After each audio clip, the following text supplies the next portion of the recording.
sempre fui muito exigente comigo, obviamente, mas também muito exigente com as minhas pessoas, no sentido de querer que elas também progredissem. E fui aprendendo coisas óbvias, que é: nem toda a gente quer progredir, nem toda a gente é igual a ti, Sandra. E às vezes é difícil ver isso nas primeiras, no início da nossa carreira como líder. É difícil perceber às vezes que nem todos querem fazer ou o mesmo esforço, ou querem ter mais responsabilidade. E portanto fui tendo muitos exemplos, sei lá, de gente que queria promover e depois percebia que aquelas pessoas não queriam ser promovidas. E ficava muito frustrada: como é que é possível? Que bom que era. E portanto fui muito aprendendo a entender que os interesses podem ser muito diferentes, podem ser até extremados, mas é possível ter uma boa equipa com interesses tão diferentes.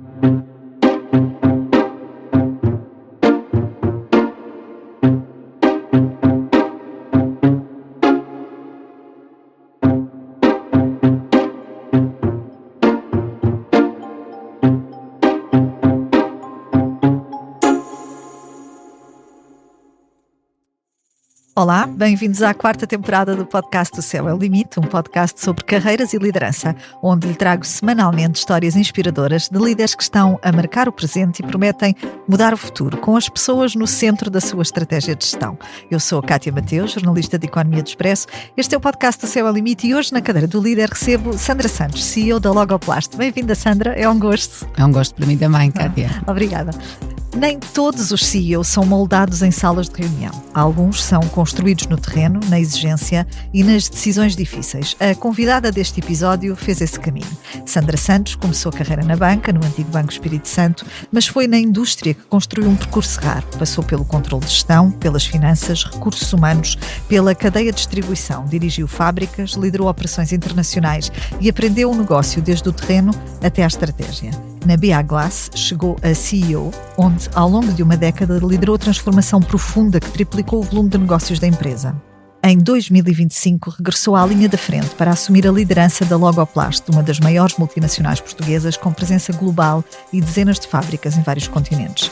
O que distingue Sandra Santos é uma combinação rara entre rigor financeiro, sensibilidade humana e experiência operacional.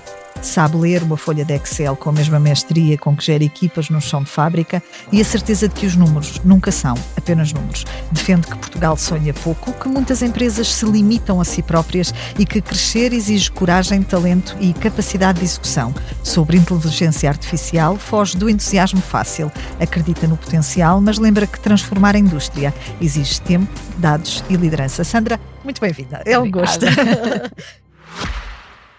O mundo está a mudar e cada vez mais depressa. A tecnologia torna-se mais próxima, aprende connosco e começa a antecipar o que precisamos. Os automóveis não são exceção. Hoje são uma extensão de nós. Mais intuitivos, mais conectados, mais preparados para proteger e simplificar. Mas no meio de tanta evolução, há uma pergunta que fica. E nós? Estamos a acompanhar essa mudança? O novo EX60, totalmente elétrico da Volvo Cars, nasce para quem já está a liderá-la. Até 810 km de autonomia, o mesmo preço de um automóvel a combustão. Tecnologia avançada, como inteligência artificial Google Gemini e muito mais. Mais do que um automóvel, uma nova forma de estar na estrada. Mais inteligente, mais segura, mais humana. Volvo Cars for Life. Li alguns que a Sandra triplicou uma empresa, saiu do topo e voltou para liderar outra gigante industrial. Sente que lhe falta provar alguma coisa? Todos os dias. Sente essa necessidade de fazer prova de mérito, primeiro, como se costuma dizer? Era o que eu ia dizer, Cátia. Eu não sinto muita necessidade de provar nada, para ser muito sincera. O que eu sinto necessidade é de gostar muito daquilo que eu faço. E portanto é mais uma prova a mim própria, não de capacidade. Eu nem sei muito bem, porque as capacidades são uma coisa super subjetiva, não é? E efêmera. O que eu procuro é evoluir como profissional e como ser humano. Portanto, para mim, o meu trabalho, obviamente, dá aquilo que dá a toda a gente, rendimento, não é? Conforto, etc. Mas dá-me essencialmente satisfação de ter feito alguma coisa e de ter entregue alguma coisa. A Cátia dizia, mencionava há pouco que a empresa triplicou e que eu fui, digamos, a líder disso, mas não fui uma líder sozinha, não é? Isso, exato. Eu digo sempre, todos os anos, e é verdade, é mesmo verdade, todos os anos há uma altura do ano, que normalmente é ao final do ano, que fazemos um balanço do que aconteceu na empresa, o que não aconteceu, aquelas coisas, que já está planeado o próximo ano, mas eu faço sempre um balanço para mim que é, vale a pena estar aqui ou não? Vale a pena o que eu estou a ver à frente? Faz sentido eu dedicar o esforço, o tempo a este projeto? É esse o balanço que eu faço sempre. E durante 20 e poucos anos na BH fiz sempre esse balanço, portanto não podem imaginar que eu não fiz, porque fiz igualmente. E a resposta foi consecutivamente sim, vale a pena, estou a ver que vamos entregar uma coisa diferente, que a empresa vai ser diferente daqui a alguns anos e, portanto, isso para mim é o que realmente me move, é a probabilidade, é a possibilidade de entregar alguma coisa e de aprender no processo. Deixa-me recuar aqui um bocadinho no seu percurso até chegar à Sandra antes de ser CEO. Quem era esta Sandra? Que marcas no fundo da sua infância moldaram a líder que é hoje? É sempre difícil nós descrevermos a nós próprios, não é? Eu fui sempre uma pessoa muito insatisfeita, estava sempre como adolescente.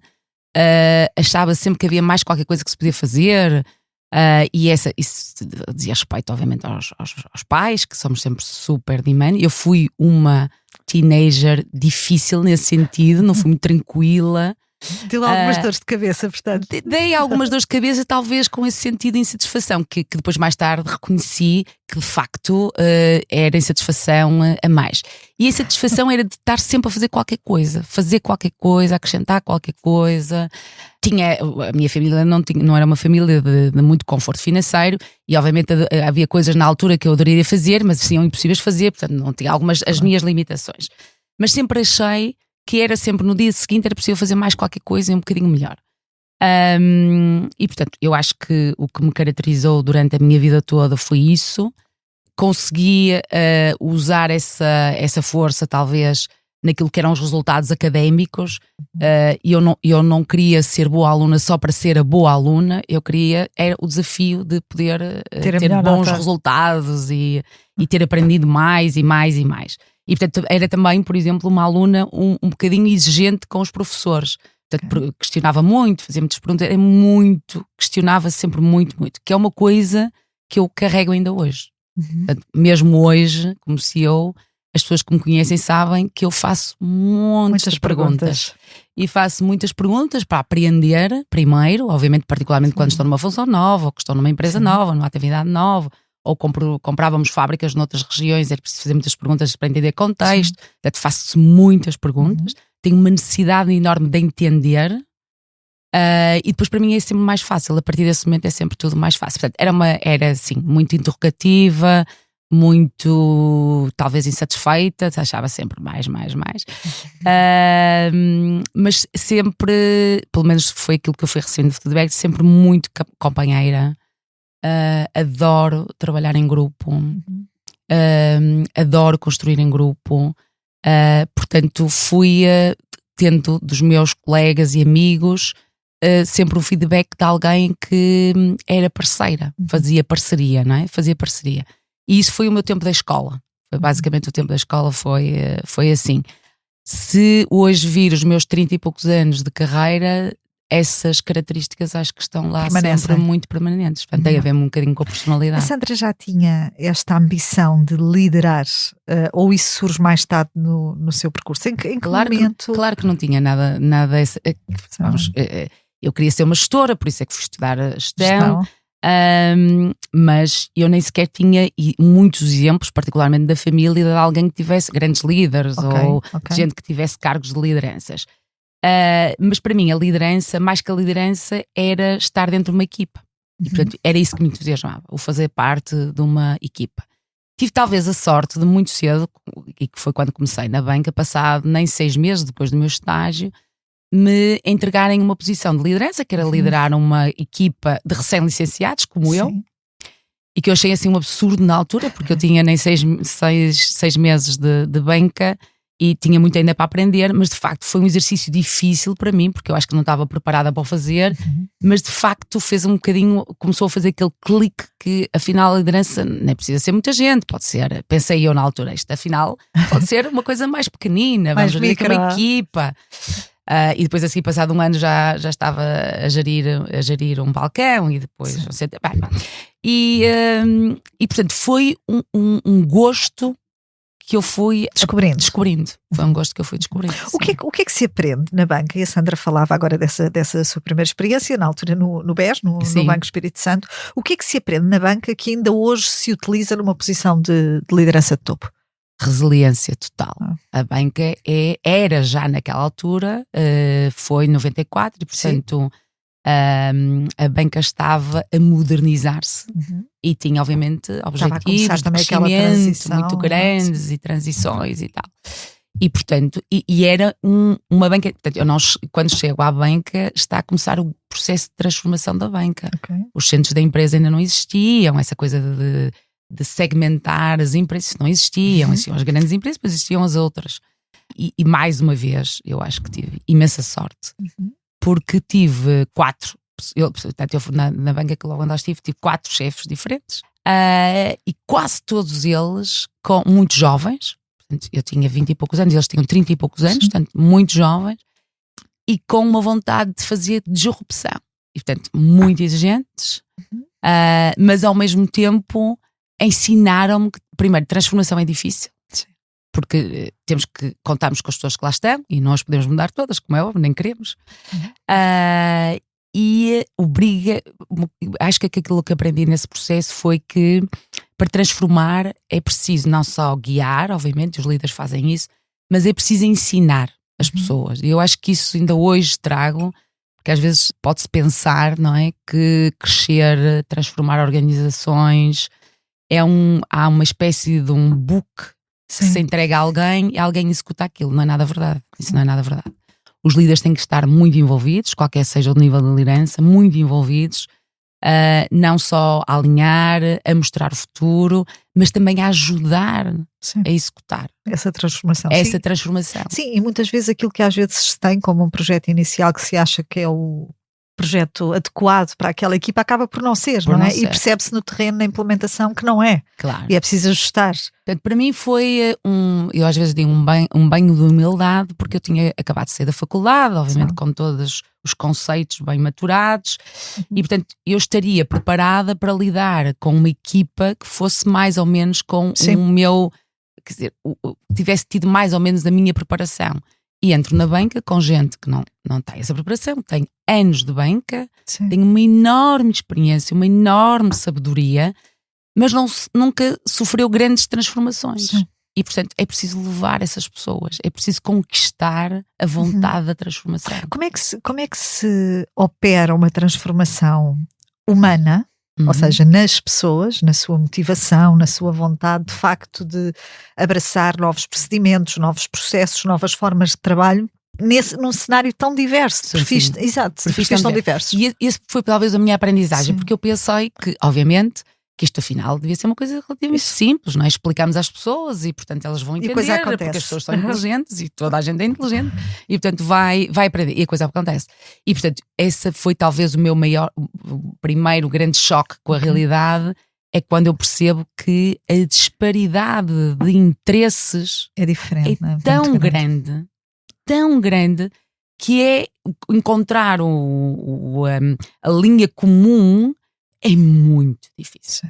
E portanto começa aí, e depois mais tarde também, isso eu digo sempre um longo processo de aprendizagem, a perceber como é que se cria este interesse comum. E o interesse comum cria-se quando se explica às pessoas porque é que aquilo vai melhorar a vida delas. Que é outra coisa que para mim é sempre a receita, é quando quero explicar uma transformação, eu explico a transformação quando eu conseguir explicar porque é que a vida daquelas pessoas, naqueles locais de trabalho, naquela empresa, o que é que vai alterar e porque é que vai ser melhor. Porque uma transformação que não melhora nada não é uma transformação que não é entendida. Portanto, tem que se entender. E para se entender, a melhor forma e a forma mais simples é explicar de facto o que é que aquilo melhora, não para os resultados da empresa, Sim, sim. essa parte também se pode explicar, mas mais que tudo muda a forma como aquelas pessoas vão continuar a Sim. interagir com o seu trabalho. Sim. E mostrar, ou melhor, mostrar aquilo, da forma como vemos aquele futuro, pode ser muitíssimo inspirador. Pode ser muitíssimo inspirador. Mas também não é um exercício que se faz de uma só vez. Faz-se com muitas conversas, com muitas explicações, etc. Trabalhar no contacto direto com o público, com clientes, como trabalhou no início na banca, ajuda a formar melhores líderes? Completamente. Mais uma bela lição que eu recebi no meu segundo ano na banca, que é: o normal seria eu ir trabalhar para um departamento com grandes empresas, com contas estruturadas, relatórios de gestão, etc. Portanto, ao final do ano dizem-me: Sandra, que boa ideia, agora vamos te pôr numa filial, e já agora no centro do Porto, que é onde estão os comerciantes, não é? Do Porto, as lojas, etc. Não existem balanços, não existem contas, relatórios, e portanto tu vais ter que decidir crédito e gerir o crescimento daquela unidade com base naquilo que tu percebes, que tu vês e que tu intuis. Portanto, é um exercício, para um recém-licenciado, é um exercício um bocadinho até chocante. Como é que nós conseguimos decidir coisas sem termos documentos e factos documentados, e estamos a dar crédito, não é? Crédito às empresas que temos que garantir que vão ser capazes de o pagar. Portanto, eu levo ali um ano primeiro de contacto direto e, portanto, online, não é? Está-se a trabalhar sempre online sem nenhuma retaguarda, e levo também ali umas boas classes sobre o que é decidir risco sem ter a certeza. E nada. O que é decidir risco sem ter Naquela a certeza? altura era uma dor de barriga. Como é que se gera isso? Como é que se gera isso, sobretudo numa fase ainda inicial de uma carreira, não é? Gere-se entendendo o contexto, não só aquela empresa, mas entender o contexto onde ela se move. Há todo um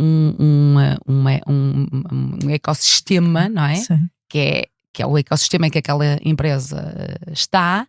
E, portanto, primeiro entender o ecossistema, depois entender as pessoas que lideram aquela empresa e, portanto, perceber como é que eles veem um negócio, como é que o imaginam para a frente, se está bem estruturado, se há um plano.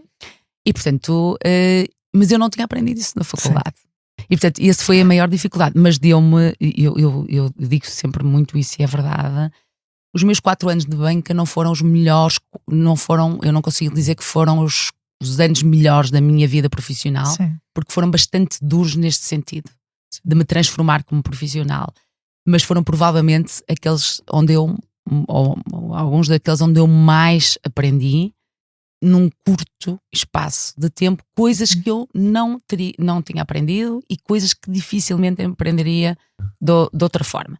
Tive que interagir, obviamente, com colegas que pensavam de forma completamente diferente da minha, porque, mais uma vez, eu vinha bastante estruturada, não é? De um pensamento muito financeiro, e aquilo não se tratava nada de só olhar para balanços e demonstrações de resultados e perceber se aquilo tinha solvabilidade ou se era capaz de... Sim. Cátia, foi bastante interessante do ponto de vista de desenvolvimento até humano. Depois tive outras histórias que também me ensinaram na vida, que é, obviamente, quando se trabalha na banca e no retalho, não é? Temos um contacto com a sociedade muito diferente quando se trabalha numa função muito corporativa em que se servem outras empresas. E isso na banca aconteceu muitíssimo. É eu perceber que a vida, as necessidades são tão diferentes daquelas que eu conhecia. Portanto, como ser humano, foi também um momento de grande crescimento. Sim. Deixou a banca na altura para integrar a BA Glass. Sim. O que é que a fez trocar a banca pela indústria? Eu troquei a banca porque eu não queria ficar na banca. Portanto, eu fiz muitas coisas na banca durante aqueles 4 anos e fui ficando porque havia muitos desafios e, portanto, isso era o que me motivava, o desafio de transformação. Mas eu sabia que não era aquilo que eu queria fazer. Portanto, eu tinha claríssimo que eu queria trabalhar, se possível, na indústria. Mais uma vez, achava que ia ser muito difícil, porque primeiro, naquela altura existia menos indústria em Portugal e era menos conhecida. Mas eu achava que valia a pena. E havia muito poucas mulheres na altura da indústria, sobretudo em cargos de decisão era... Muito poucas. Mesmo na família, eu não tinha ninguém ligado à indústria. Os meus primos, que eram as pessoas mais próximas de mim, muitos deles engenheiros, mas ninguém a trabalhar na indústria. E eu achei que seria muito boa ideia mudar de vida. Portanto, eu não tinha a certeza o que é que ia encontrar, portanto, se ia mudar de vida. Eu deixei a banca para fazer um MBA, portanto, na altura, a razão para fazer um MBA, que eu até achava que era bastante cedo, não fazia muito sentido para mim, mas naquela altura, quem começava na banca ou na auditoria ficava uma espécie de um label aqui na testa a dizer banca. Portanto, ir para a indústria, e eu notava isso porque tinha clientes da área da indústria. E então eu pensei, bem, vamos ter que limpar esta etiqueta que eu levo aqui na minha cabeça. E vou fazer uma coisa em que eu possa interagir com pessoas que não vêm das finanças, não vêm da economia, e por isso é que escolhi um MBA. Portanto, parei durante 9 meses de trabalhar e fui fazer um MBA de tempo inteiro. E durante o MBA confirmei, eu gostava mesmo era trabalhar na indústria. A BA apareceu por acaso. Foi, portanto, antes de sair do MBA, na altura... falei com o professor Daniel Bessi e disse-lhe: professor, eu gostava imenso de conhecer alguém e tal. E portanto, apareceu a BA, era um autor também a Unicer, mas onde a BA que estaria. Eu não conhecia a BA de lado nenhum, não tinha nem ideia quem era a Bárbara Rosa Almeida, não tinha nem ideia se as pessoas com quem eu estava a falar eram pessoas que realmente tinham vontade. Melhor, eu tinha uma ideia daquilo que eu percebia, mas de facto não tinha a história comigo. Mas pareceu-me um projeto fantástico. Pareceu-me um projeto, outra vez, de grande transformação. Sim. E eu teria a oportunidade de dar os primeiros passos na indústria, que era o que eu queria fazer. Nunca imaginaria que a BA tivesse chegado onde chegou. Naquela altura não tinha capacidade para imaginar isso, mas gostei imenso das pessoas e pronto. E foi Essa isso. transição foi uma transição fácil? Entre aquilo que eram foi as práticas muito mais fácil do que eu imaginava. Pensava. Foi muito mais fácil do que eu imaginava. Na altura, o lugar de controle de gestão não existia. E portanto o que me deram foi: Sandra, tens aqui uma área que nós gostaríamos imenso de desenvolver, mas não existem nenhumas regras. Tu fazes aquilo que tu achas que cumpre aquilo que são as nossas expectativas. Obviamente há uma descrição detalhada daquilo que são expectativas e do que é que se esperava fazer, etc. E eu tive outra vez um grande privilégio de poder construir essa função, porque de facto a função não existia. E para mim foi muito fácil. Rapidamente eu percebi que estava exatamente no lugar certo, era aquilo que eu queria fazer, mas achava que ia ficar lá 4 anos. Sim. A área de controle de gestão tem fama de ser uma escola dura, normalmente. Foi aí que aprendeu, Sandra, a ler verdadeiramente um negócio, ou já tinha esse background da banca? Não, quer dizer, a banca não me dava o background de entender o negócio industrial. O negócio industrial é muito diferente. Mas a área de controle de gestão é o sítio exato, correto para se entender o negócio. E portanto isso permitiu-me, aquele lugar em particular, permitiu-me ter acesso não só aos líderes da organização, mas também a todo o middle management daquela organização e bastante larga, era uma função bastante larga, não tinha nenhuma limitação e portanto eu podia aceder ao conhecimento da forma que eu entendesse e à velocidade que eu entendesse. E portanto, obviamente, quando percebo que aquilo é exatamente aquilo que eu gostaria aquele tipo de indústria que eu gostaria de estar, abro a porta para rapidamente começar a aprender. Não foi fácil, não tanto pela minha preparação, não, porque eu acho que nós nunca estamos preparados, mas talvez tenha sido mais difícil porque era uma função que não existia, era preciso explicar para que é que ela servia, que valor acrescentado é que ela trazia. Ou seja, temos aqui uma pessoa nova, esta pessoa vai fazer o que é e isto vai contribuir o que é para o negócio. Se os líderes de topo tinham clareza quanto a isso, aquelas pessoas com quem eu tinha a interagir não era tão claro para elas. Mas acho que a banca ajudou-me a ler números, portanto, depois da faculdade, a banca ajudou-me a ler números muito rápido e, portanto, isso já não era o problema, mas tive que entender os drivers do negócio, ou seja, o que é que cria valor neste negócio, onde é que eu posso tocar e mexer fazer a diferença, para fazer a alavanca, ajudar a fazer a alavancagem desse negócio. Chegou muito jovem, Sandra, a diretora financeira e também a diretora de recursos humanos, que é uma área também muito crítica em qualquer organização, seja de que setor. Como é que se conquista um lugar à mesa em áreas tão críticas dentro de uma empresa quando se é tão jovem? Primeiro, porque tem muito a ver com quem está a liderar, não é? E o nível de risco que os líderes podem ou querem assumir. E portanto, nós, naquela altura, o Carlos, que era o CEO, e o Jorge Alexandre, que era o CFO, são duas pessoas com uma capacidade de assumir riscos bastante grandes, e portanto aquilo para eles era bastante natural, não tinha grande não tinha, para eles eu acho que até não tinha grande risco, nem grande ciência. E é evidente que eu acho que eles começaram a perceber que eu conseguia entender bem o negócio e conseguia interagir bem com as pessoas, sem ter, no controle de gestão não há nenhuma linha hierárquica, não é preciso entrar no negócio sem ter ninguém a reportar a nós. Portanto, eu trabalhava basicamente sem ninguém, sozinha. E eu acho que rapidamente perceberam isso. Era também uma fase que era preciso estruturar muitos processos e portanto eu tinha essas competências, não é? E essas sim trazia também da faculdade, e portanto eu acho que foi para eles relativamente fácil tomar essas decisões. Acho que os recursos humanos foi assim uma coisita um bocadinho mais disruptiva. Okay. Mas mais uma vez os recursos humanos precisavam de alguma estrutura e eu era uma pessoa e gostava também de estrutura, e depois foi criar equipas, aquilo que estava a dizer há pouco, Kátia, nada disto se faz sem primeiro ir criando esta equipa, e eu fui criando essa equipa, fui criando equipa que me abriu espaço para eu também poder ter mais responsabilidades.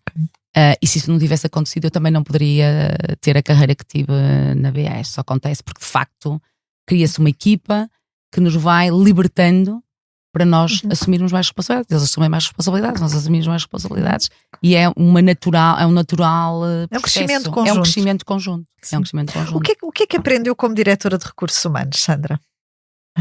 Lidar com sindicatos.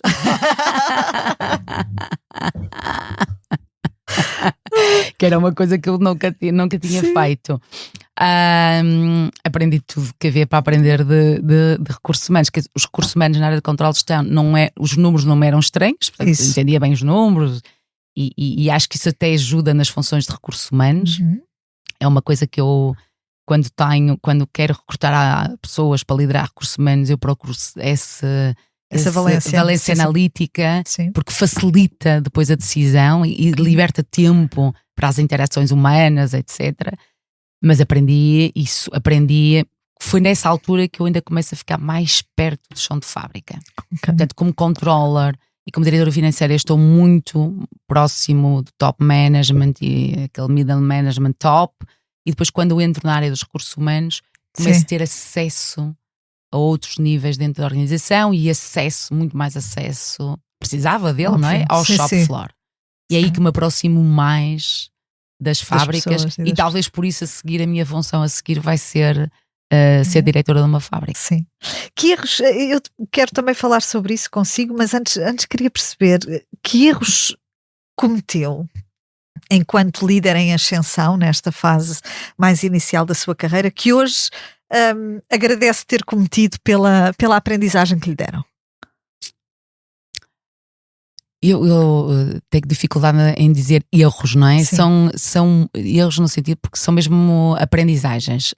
Acho que na minha evolução, particularmente nesses momentos, aprendi alguns erros. Quando temos uma preparação universitária como eu tive, não é? E depois um MBA, etc. Há uma certa necessidade de estruturar as coisas, não é? Estruturar antes de atacar e tal. E obviamente, à medida que nos vamos aproximando da realidade, percebemos que nem tudo tem que ser estruturado, nem tudo. E às vezes não há essa margem de tempo para que não há tempo, não é? E é bom que não seja. E é bom que não seja. Ou seja, a estrutura é boa, mas não deve impedir, às vezes, do improviso, não deve impedir. Aprendi muito a ser.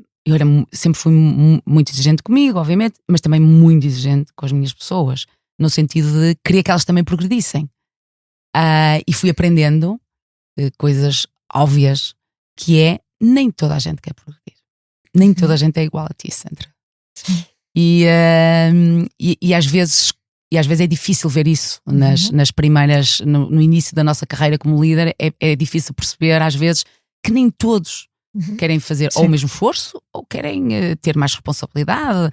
E portanto fui tendo muitos exemplos, sei lá, de gente que queria promover e depois percebia que aquelas pessoas não queriam ser promovidas. Sim. E ficava muito frustrada, como é que é possível, que bom que era. E portanto fui muito aprendendo a entender que os interesses podem ser muito diferentes, podem ser até extremados, mas é possível ter uma boa equipa com interesses tão diferentes. Portanto, isso aprendo muito cedo na minha carreira.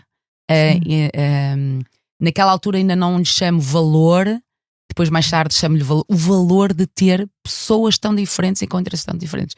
Que é uma coisa que hoje, por exemplo, para mim é quase também uma regra fundamental nas empresas, nas equipas, termos diversidade de interesses. Uns querem progredir mais, outros querem progredir menos. Isso dá-nos até uma grande largura de banda naquilo que queremos fazer no futuro. A determinada altura do seu percurso, o Carlos Moreira da Silva diz-lhe que para chegar a CEO precisava de ir para uma fábrica, como falava. Como é que encarou esse desafio na altura, Sandra? Eu partilhava exatamente da opinião dele que um CEO devia ir para a diretora de fábrica. O que eu não partilhava era o mesmo entendimento que era naquela altura que eu devia ir para uma fábrica. Isso. Porque quer dizer, naquela altura não estava nem sequer na minha cabeça que eu poderia ser CEO da empresa. Não estava, aliás, eu nunca faço muitos planos de qual é o próximo lugar que eu vou ocupar mesmo. E portanto, quando me dizem, olha, agora Sandra, o ideal era tu, eu acho aquilo um absurdo. Mas o que é que eu vou fazer para uma fábrica? Tinha 5 anos da empresa. O que é que eu vou fazer para uma fábrica? Ainda por cima uma fábrica grande, enorme, super tecnológica. Obviamente eu conhecia as pessoas e conhecia a tecnologia e tal. Mas o que é que eu vou aportar a esta equipa? Portanto, na altura a minha maior preocupação é o que é que eu vou aportar. O que é que eu vou conseguir trazer de novo? O que é que eu vou trazer de novo? Portanto, na altura trocaram-me com o diretor da fábrica. Ele passou a ser o diretor financeiro, que era um homem mais velho do que eu, com muita experiência industrial, tinha sempre em experiência industrial, e vai assumir a direção financeira e a direção de recursos humanos. Foi um choque dentro da empresa, foi um choque. Mas não foi um choque negativo, foi um choque, como é que isto é possível? Como é que se faz uma coisa destas? E depois muito útil, porque depois fizemos muitas outras também, assim, trocas, e depois essas já eram todas normais, já qualquer que ela fosse, era tudo muito normal. Mas sim, na altura pareceu-me assim um bocadinho absurdo, porque agora já, o que é que eu vou aportar? O que é que se aprende numa fábrica que não se aprende num escritório, num departamento financeiro, numa direção de recursos humanos? Que a vida na fábrica é mesmo dura. e as lideranças na indústria são mesmo difíceis. Estamos a falar de uma indústria que trabalha 24 horas, com fins de semana e tal, nunca para. Portanto, eu dizia-lhes lá na fábrica, dizia-lhes muitas vezes, eu estava habituada, obviamente, a levar trabalho para casa e na minha cabeça e tal, mas ninguém me ligava à noite, ninguém me ligava ao fim de semana, ninguém me dizia que tinha havido um problema grave. E ali são 24 horas, não são 24 horas a trabalhar, mas são 24 horas em que a nossa cabeça está a pensar naquilo. Portanto, é um trabalho duro, e portanto é muito, muito, muito diferente. E o meu, portanto, na altura eu tinha claro que era para eu aprender, portanto não ia ficar lá muito tempo, nem poderia ficar lá muito tempo. Tentei aprender o máximo que eu pude, tive imensa gente disponível para me ensinar, e depois no final percebo que eu também estou a ensinar alguma coisa àquelas pessoas. Portanto, aquilo permitiu que a liderança intermédia crescesse muitíssimo, porque eles tinham que cobrir alguns dos meus gaps de conhecimentos, e sabiam que eu não estava lá para os ajudar nisso. E portanto, como profissionais, cresceram muito. E portanto, na altura assim, de repente, 2 deles mais tarde passaram a ser membros da comissão executiva. Essa sua experiência na fábrica mudou a sua forma de liderar? O que lhe pergunto é, liderar engenheiros, operadores, equipas técnicas, exige de facto uma linguagem diferente ou não necessariamente? Não, exige completamente. Não senti uma grande mudança e agora vamos para a banca outra vez, porque tinha aprendido isso na banca. Ou seja, aquilo que eu vejo dentro da fábrica, primeiro conheço bem as fábricas e sabia muito bem o que é que tínhamos lá, mas o tipo de liderança que eu vejo lá é muitíssimo parecido com a liderança que encontrei na banca. Exatamente isso, pessoas com interesses muito diferentes, com preocupações de vida muito diferentes. E portanto, desse ponto de vista foi muito fácil fazer essa transição. Na altura era um grande desafio, porque tínhamos um grandíssimo investimento para fazer, e portanto eu tive de aprender toda essa parte que na prática nunca tinha executado, grandes investimentos, etc. Mas liderar pessoas de shop floor, ou estar próxima dessas pessoas, para mim foi bastante fácil. Eu considero que foi bastante fácil. E esta experiência em fábrica mudou a forma como olha para a gestão de pessoas e para o desempenho, para as métricas de desempenho, ou não? Porque eu acho que às vezes é um bocadinho diferente para quem está, por exemplo, numa direção de recursos humanos e para quem está depois no terreno, não é? Claro, Perceber. Claro. Eu acho que não muda as métricas, Okay. mas aperfeiçoa a forma como as aplicamos. Sim. Portanto, a métrica não muda, a métrica está lá, o desempenho tem que lá estar, etc. Mas a forma como depois executamos isso, eu acho que sofre ali algumas alterações. E exatamente por isso, até porque a massa, não é? A massa que lideramos é muito maior do que a massa que lideramos numa área corporativa. Mas acho que tive bastante sorte. Eu tive gente, de facto, que encarou a minha liderança diferente, completamente diferente e reconhecidamente diferente, mas que trouxe, de facto, qualquer coisa que lhes acrescentou. E, portanto, para mim isso foi muito rewarding. Mas aprende-se muito, Cátia. É óbvio que se aprende-se, os sindicatos, a gestão das expectativas entre uma entidade que é externa e as pessoas com quem estamos todos os dias, não é? E as pessoas que encontramos no shop floor, aprende-se muito isso, a gerir a gestão de expectativas, a gestão de interesses, é aperfeiçoada muitíssimo quando se trabalha dentro de uma fábrica, sim. Qual foi a decisão mais impopular que teve que tomar na BA Glass e que depois se revelou acertada? Impopular. Quando estamos a lidar com sindicatos, tomamos muitas decisões impopulares. Todas são impopulares, não há decisões populares. Portanto, dessas não me arrependo absolutamente nada. Acho que fizemos o que tínhamos de fazer. Essas o que obrigam não são arrependimentos, obrigam a uma grande capacidade de comunicação com as pessoas. Isso sim. Decisões, houve decisões, por exemplo, relativamente a pessoas. Cometi alguns erros, não é? Tomei opções que depois não se revelaram tão efetivas. Se calhar podia ter sido diferente. Talvez. Foram sempre... Nunca tentei limitar muito o risco, ou seja, apliquei aquilo que me ensinaram. Acho que foi isso que me ensinaram, foi isso que o Carlos e o Jorge me ensinaram, que vale a pena assumir alguns riscos, obviamente calculados, mas se tivermos que voltar atrás, voltamos. Portanto, não senti erros impactantes ou decisões totalmente inipolares. Obviamente tinha gente que nem sempre concordava comigo. Eu tenho uma característica muito direta, explico porque é que faço.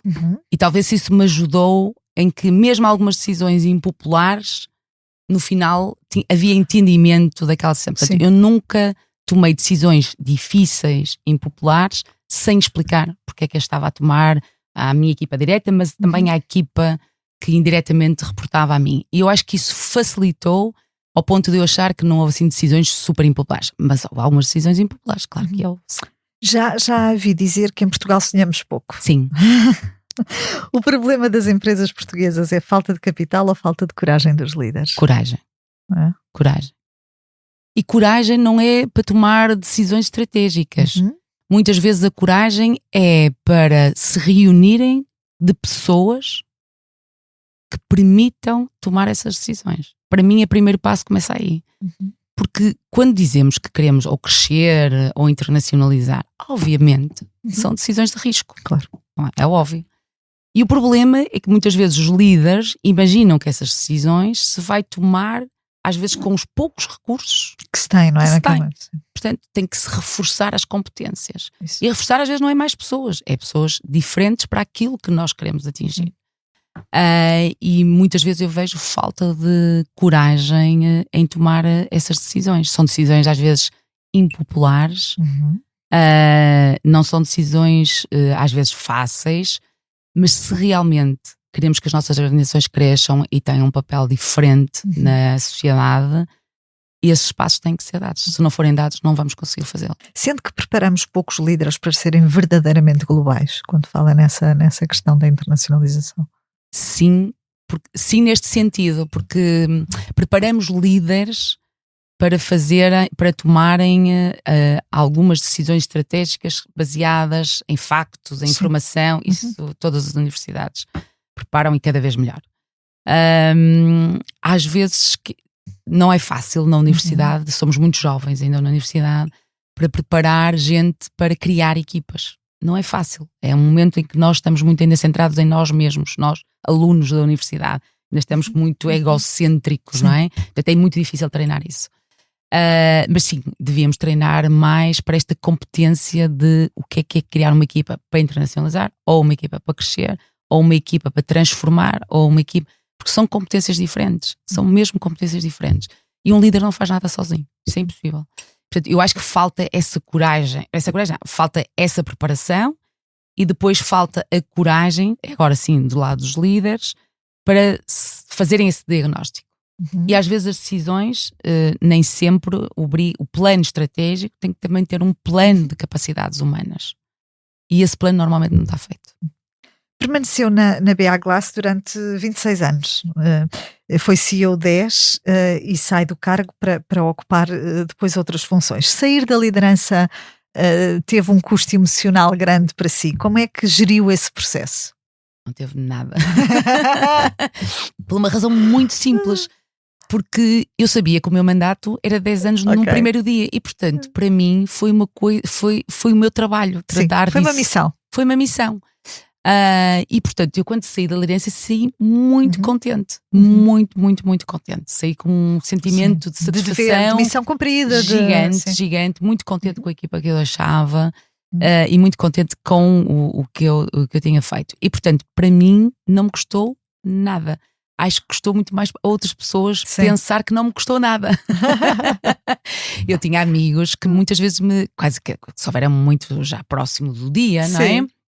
E que não conseguiam perceber como é que eu estava tão tranquila. Sim. E portanto lá tive que depois explicar porque é que existiu essa tranquilidade. Não me custou mesmo nada. Mas há uma preparação, por exemplo, para esse dia? O líder prepara-se para o momento de fechar a porta pela última vez? Claro, prepara-se, executando o mandato, ou seja, era preciso deixar sucessão, era preciso deixar não só uma sucessão, mas uma equipa preparada em todos os níveis, e é preciso começar na nossa cabeça a preparar o próximo passo. O que é que eu vou fazer a seguir? E eu comecei a fazer isso talvez 2 anos e meio antes. Que é um exercício muito solitário. Essa talvez foi uma parte mais difícil. É um exercício muito solitário. Porque se nós perguntarmos à família, eles vão dizer agora é que é bom, vais descansar. Olha, e nós não queremos ouvir isso. Nós não queremos descansar. Olha que bom, agora vais poder fazer coisas que não fazias. Portanto, a família, obviamente, é o nosso parceiro, é a nossa parceira, é importante, mas eles são uma parte interessada, sempre. Não podemos perguntar dentro da empresa, também aos nossos colegas, aos nossos amigos também não, porque eles não podem saber que eu vou sair daqui a 2 anos. E portanto é um exercício solitário. Então eu na altura resolvi que sozinha não ia conseguir fazer, e então resolvi que tinha que ter alguém ao meu lado para me ajudar a fazer isso. E também não podia ser uma parte muito interessada, tinha que ser alguém que não me conhecesse e que eu também não conhecesse. E portanto encontrei uma pessoa que eu tinha encontrado numa reunião uma vez e que gostei muito dessa pessoa, e lembrei-me, portanto fiz assim uma espécie de uma lista de pessoas que me podiam ajudar a fazer esta transição, e achei que essa pessoa podia ser a pessoa, e falei com ela, ficou muito surpreendida porque porque realmente eu não tinha muito claro na minha cabeça o que é que eu queria fazer, e queria discutir com alguém e fizemos um exercício. Fizemos um exercício de self-assessment, fizemos uma coisa bem feita. E foi para mim muito interessante fazer esse exercício, e ajudou-me ao longo desse processo a começar a fechar portas, a abrir outras, a criar alternativas. Pronto. Mas de facto eu também não podia executar esse plano, porque quando se é CEO de uma porque empresa somos conhecidos no mercado, exato, e portanto não posso não há começar a grande bater aí margem. às portas Exato. para falar com pessoas. Não há margem para... Exatamente. E portanto o que eu fiz foi assumir desde o primeiro dia, eu vou estar aqui 1 ano, 2 anos, Ok. em que eu vou parar e vou começar esse processo, começar Sim. a ver o que é que o mundo tem, etc. Também percebi rapidamente que o mundo muda muito, como Sim. agora se nota. E portanto, qualquer decisão que tomasse 2 anos antes provavelmente não seria Não teria, aplicada. exato. Portanto, não valia a pena Não estar valia a perder muito tempo A com isso. Logoplast surge nessa altura ou não? Ou Surge, surge mas mais... não estava na minha lista. Portanto, na altura, eu quando saio e faço a minha lista daquilo que eram os critérios para eu decidir o meu próximo projeto profissional, e eles eram 3 critérios, eram critérios muito simples. Era ser um projeto internacional, um projeto de transformação e de crescimento, ou pelo menos de transformação, e era, portanto, era transformação, sim, portanto, de crescimento, de transformação não só da empresa, mas que pudesse ser uma indústria em que estivesse em transformação, e tinham que ser um processo internacional. Estes eram os 3 critérios. Se possível, indústria. Não tinha que ser indústria, mas se possível, indústria. Sim. O que é que continua a atrair na missão de liderar nesta linha da frente? A transformação. A transformação. É a Há duas coisas que me motivam muitíssimo. E eu diria até cada vez mais. Se olharmos para o mundo, ele está de facto em transformação sempre iminente. Já não é uma transformação de longo prazo, é uma transformação iminente. E eu acredito em 2 coisas. Primeiro, as empresas relevantes são de facto aquelas que transformam a sociedade e o mundo. Eu confio pouco nos governos, confio muito nas organizações e nas empresas para fazer esse papel. E segundo, ponto privilegiadas serão as pessoas que vão poder participar nesse processo. E portanto, eu quando lidero uma empresa tenho o privilégio de poder participar nesse processo e de aprender imenso nesse processo. E portanto, isso é de facto o que me motiva imenso a liderar empresas ou equipas, não tem que ser lideradas. Havia uma coisa muito importante para mim na altura, é que eu não tinha que ser CEO outra vez. Ok. Eu queria fazer parte de uma equipa onde eu pudesse ser relevante. Estava disponível para o que eles chamam um downgrade em termos de funções, se que não fosse uma seria empresa complexa isso. E com uma negócio de transformação complexa, era importante que eu estivesse num lugar de liderança, mas não tinha que ser no lugar de líder. Okay. É porque isso para muitos líderes é uma questão fundamental, ou seja, não há essa predisposição para sair de um lugar de topo para uma posição de peer numa comissão executiva. Isso, por exemplo. Para mim isso não era uma barreira, desde que essa função fosse suficientemente complexa e de transformação em que eu pudesse fazer diferença. Sim. O que é que um CEO analisa? Um CEO que chega a uma empresa nova, o que é que analisa nos primeiros 90 dias, Sandra? Até analisa um bocadinho antes. Não é? A primeira coisa que analisa é indústria. Vale a pena estar nesta indústria ou não? Também era um dos critérios. Sim. Vale a pena ou não estar nesta indústria? Esta indústria tem futuro ou não tem futuro? É a primeira coisa e qual é o futuro desta indústria? Que é onde a empresa está. Depois a seguir entende, olha um bocadinho para o passado, sempre, olha um bocadinho para o passado e começa a tentar, a primeira coisa importante é os drivers do negócio. O que é que move a agulha deste negócio? E obviamente são pessoas, mas naquela empresa em particular, naquela indústria em particular, o que é que transforma e o que é que faz crescer o valor da empresa? É a primeira coisa que se faz. Depois a seguir então deste percurso que venho, o que é que eu consigo imaginar, qual é o papel desta empresa neste ecossistema, nesta indústria? O que é que poderia eventualmente vivenciar? Isto tem muito a ver com o que já foi feito. Sim. Não é? Podes ter uma boa plataforma, já muito forte para fazer rapidamente, ou se tem que criar essa plataforma para crescimento, não é? E portanto começa-se à procura, existe plataforma, não existe, existem pessoas, existem processos, existem tecnologia, o que é que falta? E obviamente também quando estás a olhar para a indústria, procuras a diferenciação, onde é que esta empresa poderia ser diferente das outras? Tem fatores de diferenciação ou não tem fatores de diferenciação? Isto são que se analisam nos primeiros 90 dias. Não quer dizer que nos primeiros 90 dias se tem resposta exatamente para tudo. Exato.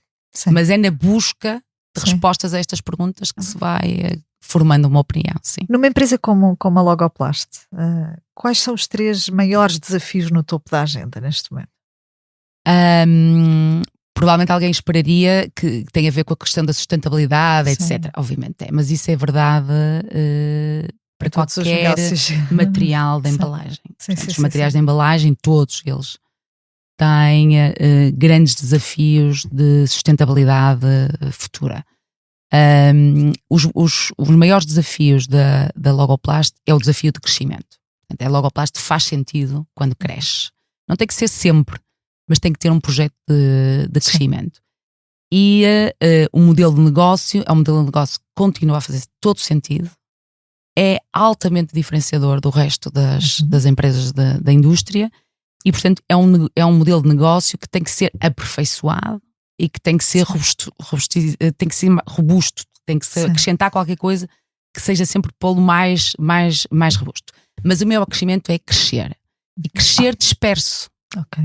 Que não é a mesma coisa, por exemplo, com aquilo que eu fiz na BA. Não é? Na BA nós crescíamos por aquisição e crescíamos em grandes unidades industriais. Aqui cresce a construir unidades e de uma forma muito dispersa. Ou seja, todas as questões de recursos humanos são mais complexas neste negócio mais críticas também. disperso. Sim. Portanto, como é que se constrói uma força de trabalho futura e em mudança, portanto, a forma como usamos as pessoas na indústria vai mudar muito nos próximos anos. E é rápido, vai ser muito rápido. Sim. E, portanto, é preciso visualizar esse futuro e começar a construir esse futuro. Mas é essencialmente o futuro humano. Há alguns desafios tecnológicos, obviamente, e esses desafios tecnológicos têm a ver muito com os tais materiais e a questão da sustentabilidade, mas há essencialmente um desafio numa empresa que quer crescer e ambiciona crescer, um desafio humano, sempre, de pessoas, sim. A inteligência artificial será parte dessa solução, mas não substitui. Não, substitui algumas coisas. Isso. Quando se faz crescimento, as empresas tendem a ficar mais complexas nos seus processos. Sim. É normal. Normalmente adicionamos recursos em vez de alterarmos os processos. A inteligência artificial vai nos ajudar a simplificar os processos, aqueles que são os processos standards, vai ajudar imenso e vai libertar tempo, disponibilidade das pessoas para fazerem outras coisas. Okay. O que significa que, obviamente, há aqui uma transformação também do conhecimento das próprias pessoas, dos que já estão, dos que vão entrar, mas vai ajudar muito. Vai ajudar muito, isso não tenho a menor dúvida. Vai ser mais fácil escalar, mesmo na indústria vai ser mais fácil escalar do que é escalar hoje. Sim. A Logoplast está num processo de venda, Sandra. Sim. Como é que se prepara? Primeiro, em que patamar no fundo está esse processo e como é que se prepara uma empresa para um processo destes? É a terceira vez que a Logoplast muda de investidor financeiro, vamos dizer, não é? De um private equity. Portanto, posso dizer que está tudo muito tranquilo. Verdade, está mesmo tudo tranquilo. É natural e existem algumas pessoas que possam estar mais ou menos preocupadas, é perfeitamente normal. Mas de facto há uma grande tranquilidade dentro da organização. Eu tento manter de facto as pessoas também mais ou menos informadas do processo, para não criar ansiedade, porque os processos demoram muito tempo e vai demorar tempo e demora sempre o seu tempo. E portanto ter alguma tranquilidade. E portanto as pessoas entendem que isto é um processo, outra vez, de mudança de investidor, que provavelmente vai trazer algumas coisas diferentes, mas a mesma ambição de crescimento. Portanto, por isso que eu acho que há uma certa tranquilidade. Há a tranquilidade de que vamos continuar a evoluir, vamos continuar a crescer. Portanto, até desse ponto de vista é uma coisa positiva, não é uma coisa negativa. Como é que se prepara? Prepara-se dando normalidade à situação. Ou seja, falamos, mas falamos pouco sobre o assunto. Não é preciso falar muito sobre o assunto, porque de facto não há nada para falar. E portanto há muito pouca gente que está envolvida no processo, mesmo muito pouca gente, e tenta-se, e a razão pela qual, obviamente para manter confidencialidade, mas não é só por isso, é para não dispersar as atenções. Portanto, está toda a gente muito focada no negócio, naquilo que tem que entregar. Fizemos ontem, estes últimos 2 dias, um encontro de management de 120 pessoas, voltamos a alinhar a visão e o que é que se pretende. E, portanto, esse é o foco, é continuar, os líderes da Logoplast continuarem a dar foco ao negócio e àquilo que é o nosso mandato. O que é que procura, Sandra, primeiro numa equipa de liderança? Competência, lealdade, humildade ou coragem? Posso ter todas. Eu acho que se procuram quase todas. Nas equipas de liderança todas são diferentes. E uma coisa que eu procuro muito é de facto o balanço dessa diferença, não é? Eles não vão ser iguais, eu não quero que eles sejam iguais. E uns trazem experiência, outras trazem mais risco, capacidade de assumir risco, outros são mais flexíveis, uns são menos flexíveis. Mas o que é que essa equipa tem que ter é coragem, porque a transformação é uma coisa, é de facto, é corajoso, é fazer coisas que não fazíamos, é ter equipas que não tínhamos, é coragem. Tem que haver coragem, tem que haver otimismo. Uma equipa de liderança tem que ser uma equipa otimista. Não é desmesuradamente otimista, mas tem que ser uma equipa otimista. Porque tem que vender um sonho. Tem que vender qualquer coisa que nós estamos a ver, que as outras pessoas ainda não estão a ver. Nós temos que ser capazes de vender isso, capazes de demonstrar que vai ser possível e vai ser possível com elas. Portanto, tem que vender um sonho, tem capaz. Não tem que ser todos com o mesmo nível de capacidade de sonhar, mas alguns têm que ter. E tem que ser pessoas que queiram ter líderes debaixo deles fortes, que nem sempre se encontram. Sim. Portanto, nas equipas de management de topo, nem sempre encontramos líderes que buscam líderes que serão seguramente melhores que eles. E não são naquela altura, mas serão porque foram mais bem preparados, foram expostos a outras coisas, têm outra experiência, e portanto serão. Quando se consegue estas três coisas, normalmente vai ser uma equipa muito boa. Tenderá a ser uma equipa muito boa. Nesta era de inteligência artificial, como é que deverá ser o líder do futuro, o CEO do futuro, para ser bem sucedido? Mais próximo das pessoas ainda. A inteligência artificial tem uma coisa que é distanciar. A inteligência artificial e a tecnologia, nós vemos isso na vida, na sociedade, não é? Afasta. E, portanto, o líder do futuro vai ser um líder. Os líderes vão ter que ser mais empáticos. Então, tem que provocar a proximidade, porque é o que lhes vai dar a diferença naquilo que é o resultado final. É essa proximidade. Quando terminar, Sandra, este seu ciclo na Logoplast, seja quando for, o que é que gostaria que dissessem sobre a sua liderança? Sobre mim, não espero que digam nada sobre mim. Acho que o que eu gostava era quando saísse as pessoas que estiveram próximas dissessem realmente mudou muita coisa para melhor. Não é mudou ela, é durante este tempo como esta empresa mudou. E mudou porque está mais moderna, mais forte, mais capaz de tomar desafios maiores, colaboramos mais, contribuímos mais. E portanto eu o que espero é que as pessoas no dia em que eu saí, depois no dia a seguir vão se esquecer, mas no dia em que saí dizem, de facto estes últimos anos fizemos tanta coisa diferente e tanta coisa que se calhar imaginemos que não íamos fazer. Não procuro muito. Vão dizer que provavelmente eu sou uma líder super exigente, e sou muito exigente. Vão dizer que eu sou empática, sou muito empática. E não vou dizer muito mais que isso. O que é que inspira, Sandra? Aprender.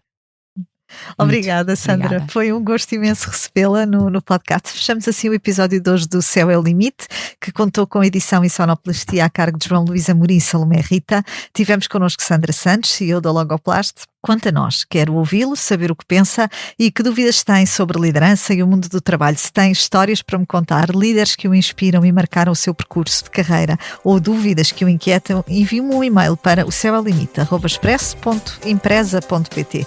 Da minha parte é tudo. Regresso, como é hábito, na próxima semana com mais histórias de líderes que inspiram. Até lá, já sabe, fique bem. O céu é o limite.